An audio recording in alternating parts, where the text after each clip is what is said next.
Hi, Mike here from M. Ringle Music.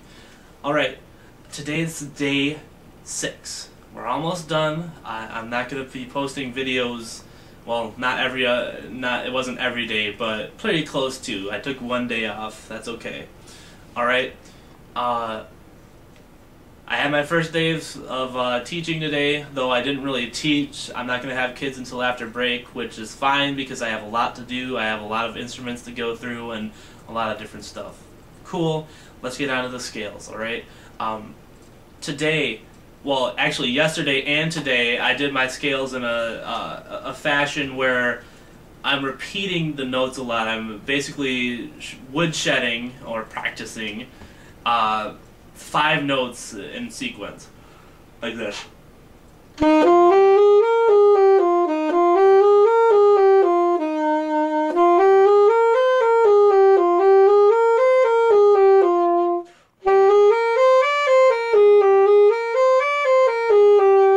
Okay, that's an example. And of course you can use different articulations like I mentioned on, was it day 4?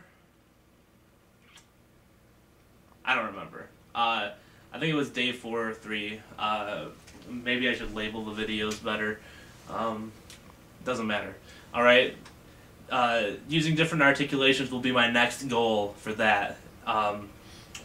Now, this exercise is a little difficult. It's tedious. It's long, alright, to do on all of your major scales in one sitting. It will take you, depending on how fast you're going, I imagine like a half an hour, maybe a little bit less. But that's okay. You know, it's okay to take time on something and really learn something. If you're in a time crunch and you need to practice your scales, identify which scales need the most work. Do this with them, alright? Now I got a question, now I think it's been a couple days ago. Jazz Fiersky, I think that's how you say his name, on my YouTube channel asked me, he said, "Here's a question you alluded to on video number 4, but need to explain in more detail, at least to help me. There are alternate fingerings for several notes. How do you find the most appropriate one for each scale?" Okay, first let's go over the alternate fingerings. It's a fine time. I'll make another video going a little bit more in depth, but generally, let's go through them one by one.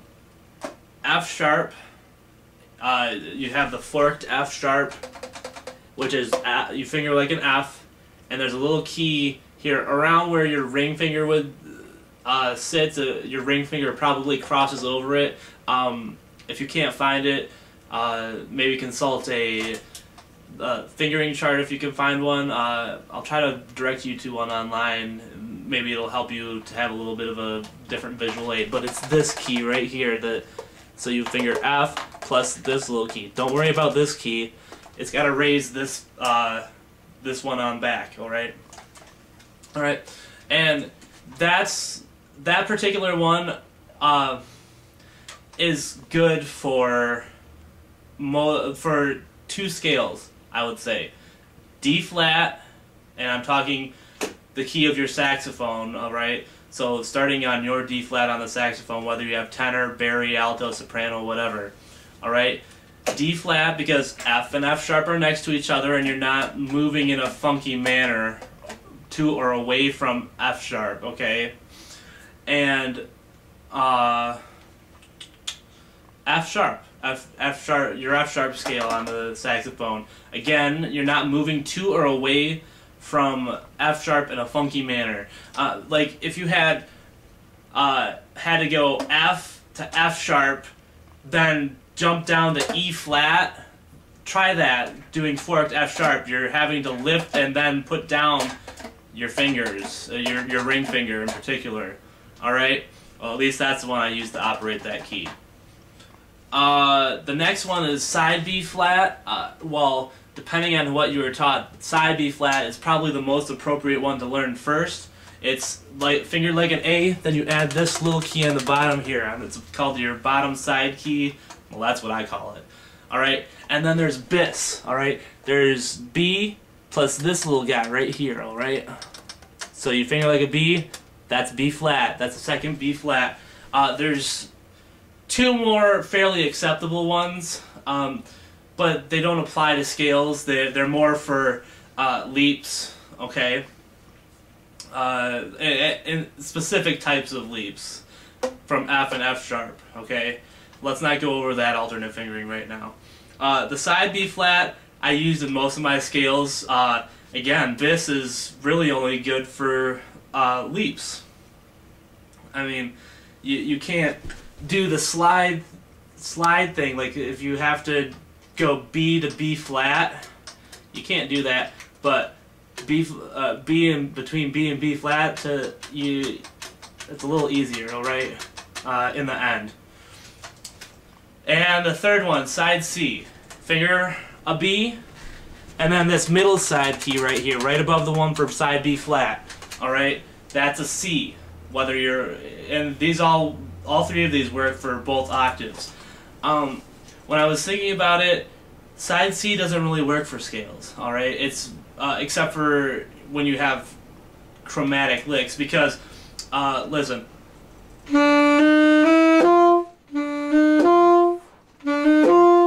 I guess, you know, if you want to go B, C, D, you can do it either way. You just have to get used to flipping some notes on the saxophone. It's sorry, I was checking the time there. I was freaked out because it was at 14 minutes, but that means I've just been going at it for 17. Alright, let's go down to the scales, alright? I think that's all I have to say about alternate fingerings right now. If you have a particular question about a particular alternate fingering that you want to use for a scale, don't hesitate to ask me. Maybe I'll try to address it at a later date. Let's see, where's Mr. Metronome? I am going to try 92 again. Ooh, that didn't sound good.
Except for D flat and a little hitch in F sharp, I felt like those scales were better. The bottom part of D flat descending, I kind of botched the transition between G G sharp and F sharp, that forked F sharp, which I'm not used to because it's putting down 2 fingers instead of 1.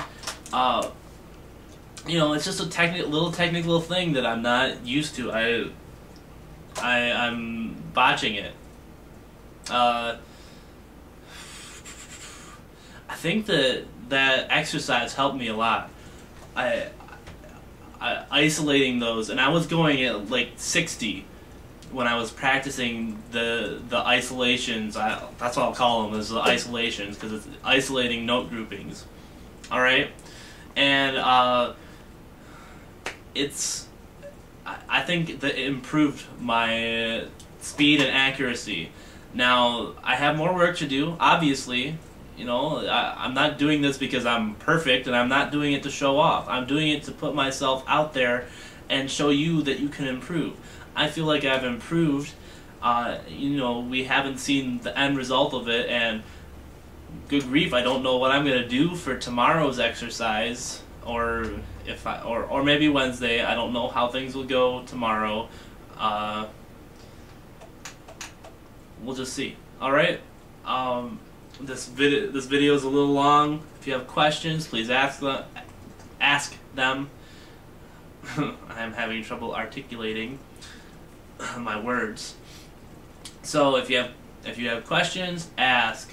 Please comment, give a thumbs up, subscribe, all that good stuff. I hope you have a great evening or a great day, whatever. Alright? Take care of yourself. Keep practicing. Bye.